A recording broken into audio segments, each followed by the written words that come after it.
कि हम जय हिंद सभा करने वाले हैं और ये 16 जगहों पर मई के आखिरी सप्ताह में होगी और उसके अलावा ये राज्य स्तर पे और जिला स्तर पर भी होगी। ये असल में हम संवाद स्थापित कर रहे हैं और वो 11 सवाल हम पूछ रहे हैं जो कि जिसके बारे में कर्नल रोहित चौधरी ने बताया।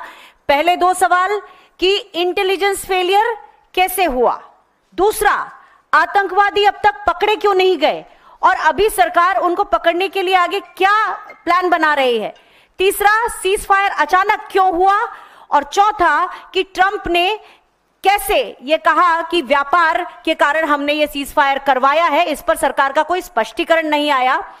पांचवा ये कि जो विदेश मंत्री हैं एस जयशंकर, उन्होंने कैसे पहले से ही प्लान बताकर जो आर्म फोर्सेस की टाइम स्पेस और क्वांटम की एक स्ट्रेटजी होती है उसको कैसे वो तितर बितर हुई।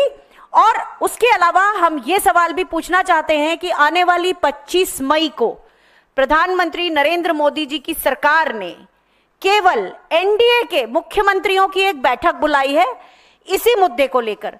तो हम ये पूछना चाहते हैं कि कौन सा अपराध किया है हिमाचल प्रदेश के मुख्यमंत्री ने, कर्नाटक के मुख्यमंत्री ने, तेलंगाना के मुख्यमंत्री ने या झारखंड के मुख्यमंत्री ने। क्या प्रधानमंत्री केवल बीजेपी वोटर्स के या बीजेपी के मुख्यमंत्रियों के होते हैं?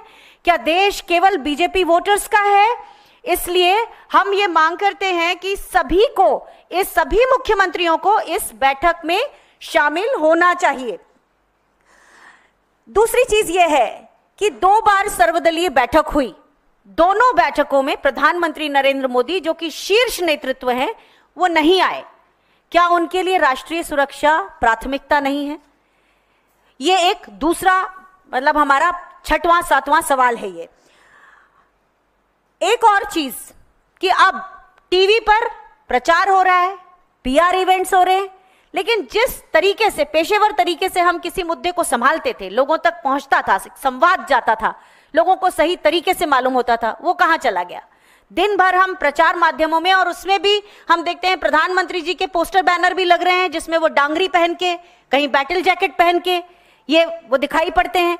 तो जो एक तरीका था हमारा परिपक्व तरीका, संस्थागत तरीका, वो कहां चला गया? ये भी हमारा सवाल है जिसको लेकर हम जय हिंद सभा में लोगों तक जाएंगे और उन्हें बताएंगे ये सवाल।